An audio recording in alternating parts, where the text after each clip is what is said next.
fact that I went over by like hours over like what was needed from me should already tell you that the game is actually fun, right? It's like the time that I needed to do it was already over, and I actually was interested enough in all of the characters in the game to the point where I just kept going.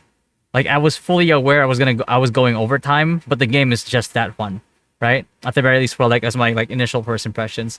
So I'll do the cons first because like I don't feel like there's a lot of cons. So the climbing is definitely pretty annoying. Although they say that in the late game there's like a lot of things that will essentially fix that. But I feel like if you're gonna have it in the game, just do it right. You know what I mean? And the other thing too is like can't swim. Can't swim. It's like you land in water and all of a sudden you just automatically get teleported elsewhere. Thankfully, the animation for you getting back into land is pretty quick. It's actually instant. So at the very least, there's that. It's less annoying that way. But it's just why can't I just swim, right? Like the water in this game is really well done, right? Like it's really well made, looks amazing, and the fact that like I can't even like jump in there is kind of insane, right? So that's probably it. As for like other cons, I can't. That's the thing, man. I just can't think of any more cons than that. The only thing is, and this is like more personal, I guess like the snow. It's like too. It's like it's too bright, too white. You know what I mean? Like if you're gonna start me off in a game, at the very least, start me off in like a green, like foresty open field like biome or something like that, right? Like a good example would be like in Genshin, for example. Like in Genshin, right? It's like the place where you start. It's a lot of like you could start off in like ruins and stuff. I believe that the area that you were at in the very beginning is nice, and then they just throw you into nothing but snow.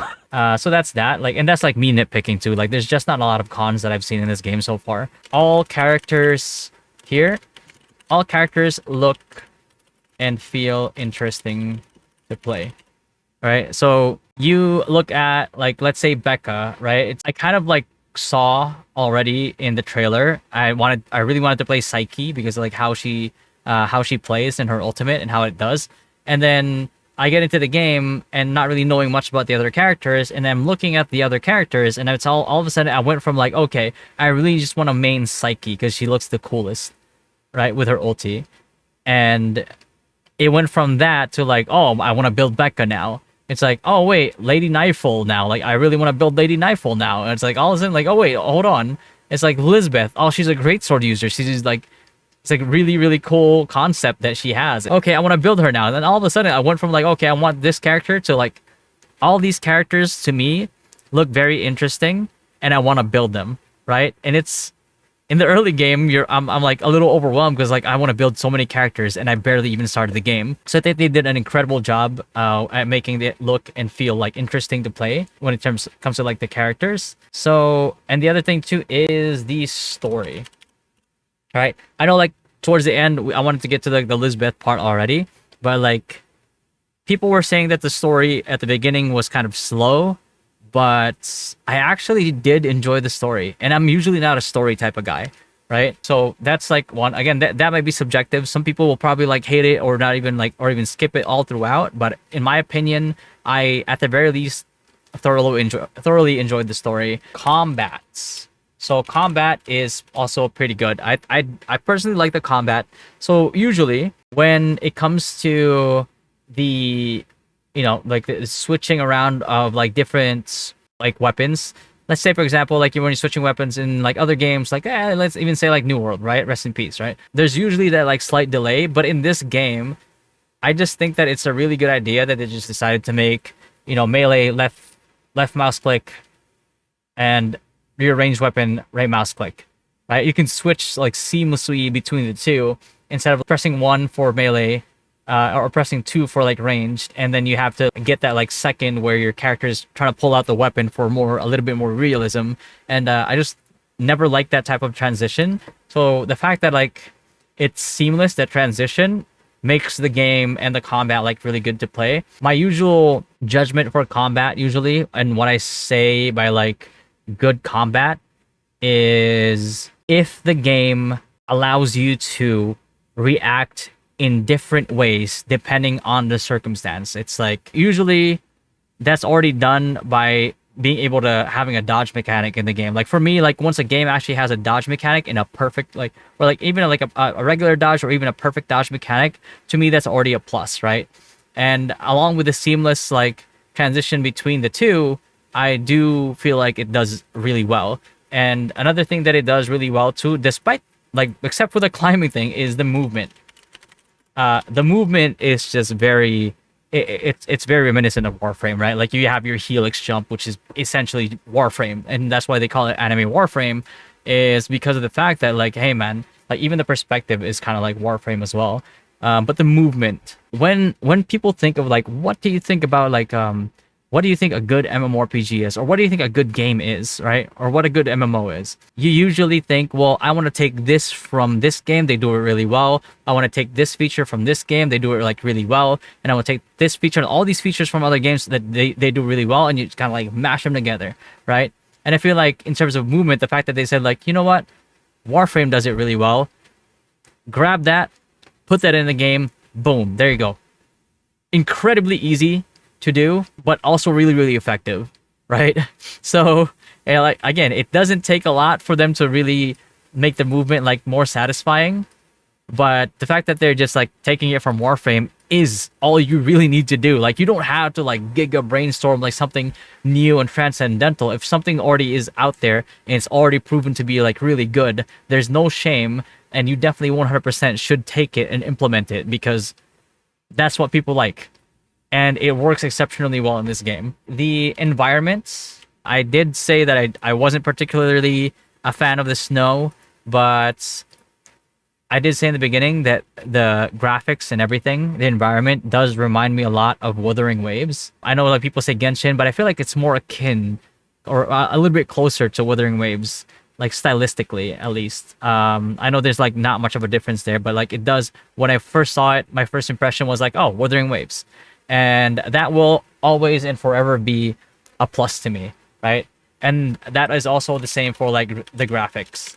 For cons, I would probably add is optimization. For reference, I have a 3080, and the game does freeze up from like time to time, randomly. Nothing game breaking, nothing that actually crashed the game, but it's just like these like instances where sometimes I'm gonna miss a part of the story or the dialogue or the actions because the game just like the screen just freezes for a little bit. There's a lot of pros to this game, man. No gotcha for sure.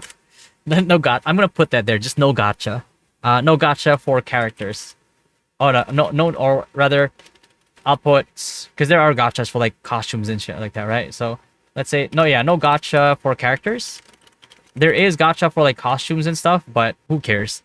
Granted, you can pay to progress or pay to win, however you want to put it.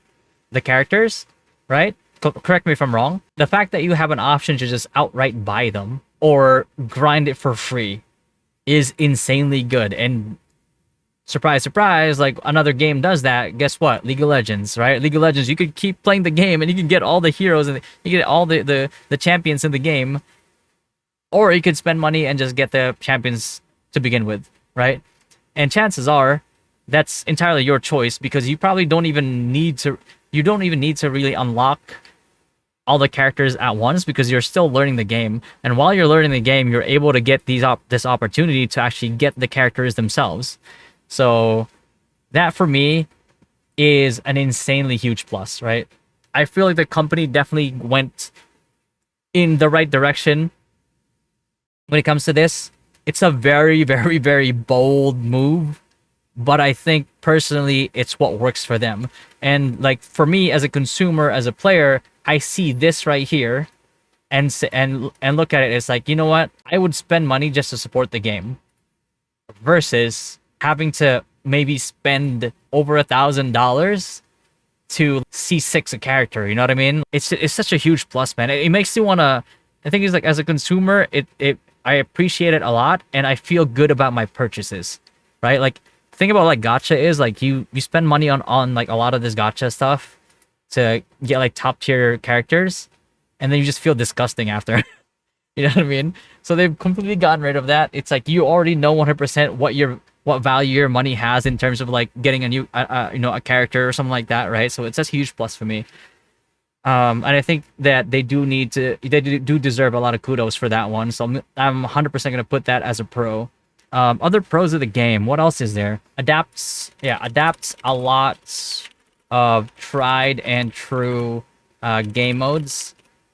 Right? I will never fault a game for copying something that already works in that type of genre that they're making, right? And that's not to say that like I appreciate a sandbox MMO adapting something from like a theme park MMO and thus changing the identity of the game. But like in terms of like this one right here, like the one that I just did, right? Like the Mystic something, like I just the one I just did. Like you could see that in Honkai Star Rail. You can see that like in all these other similar type games. But those things are fun, right? Like you're progressing through a game mode and it gets progressively harder, but you also get progressively like better and better in passives, and you can choose how you want to build those passives depending on the character that you're using. And every time you go into it, you could, bring in a different character and build it a different way, and it just works really, really well, and you can get really hella creative with it. So I think that's probably like the great part about the game. The only thing that I probably like would not like, and I gotta taste of it a little bit, like very minimal, but like I can see it already in my head, is probably like grinding the game requires you to constantly be in a loading screen every few minutes. Right. And this is not like the biggest con for me, not the biggest gripe, but at the same time, when I'm like in that grind mode, like when I'm in the zone when I'm grinding, I usually do not like subtle reminders of how long I've been grinding. And every time there's like a loading screen, I have that like a lull in the middle. It kind of throws me off. It kind of ruins my rhythm, which I don't like. But I don't really know what else they can do to kind of like change that up. I don't know, maybe like more rewards, longer dungeons, and interesting, I'd say like probably interesting builds for each character. Like for example, Psyche, like in order to maintain her, it takes away from her HP. And so if you have ulti in order to maintain it for longer, you need to make sure that her HP is not getting, drained too low. And the fact that you can actually add co-op no, like assist like characters, like supports that help heal you, so you could have it for way longer and have like really like long uptime on it is a huge plus for me, right? It's like, okay, like I want to play this character this way, but the trade-off is this. Oh, but wait, because of the combat like assist system that they have, I can now shore those weaknesses, and it's just, I don't know, man. It just feels really good that you have that type of system, and that the system allows you to shore up very specific weaknesses of that character, so you can build towards like what you want to do, which is like, let's say for Psyche, you want to have like good uptime on your Q and your ulti, then you can build that. If you want to go like more on like Becca, for example, with her E, you can build towards that as well. Like not just in like the combat system, but also the builds that you have. So like increasing the range of her jellyfish and all that, like her AoEs, and have these like crazy, fun, interesting builds, right? Like with the I6 on like Lady Nightfall, for example, right? Like like her ulti practically procking on shots when you're hitting the enemy. It's crazy, crazy good. So overall, I don't know, man. Like I feel like the game, at the very least, in terms of like first impressions that I've had, is a lot of fun already, right? And sure, I know that a lot of people like, okay, yeah, but what about like if you put like hundreds to like over 1,000 hours into it? Is it still fun? Is it still gonna be good? I don't think that should be in the discussion, because like any game that you play for X amounts of time is no matter how good it is, you're eventually gonna burn out from it, and you're probably gonna take breaks from it, right? There's a lot of really good games over there that you play for hundreds to thousands of hours, and then you just kind of don't feel like playing it anymore. You burn yourself out. So that's the reason why I don't want to bring that in here anymore. But I think in terms of replayability, the game has a lot of replayability for people to spend hundreds to thousands of hours into it at its current state. So as it gets more expansions, it's gonna feel better and better and better. And honestly, getting that much value for a game that is free to play, and the fact that like you are not pressured to spend to get your characters and even like level them up and tier them up, right? Like I want to I6 them because you know that you can just farm for it. Come on, man. Like the game is not trying to game you. The game provides everything for you. Like I'm surprised that this game is not like a subscription or like a buy to play type of game, right? For like just because of this fact alone, right? Among everything else, just for this fact alone, because usually that's the trade-off, right? Like, yeah, man, it's free to play, but we're gonna FOMO you with these gotcha characters. Boom, there you go.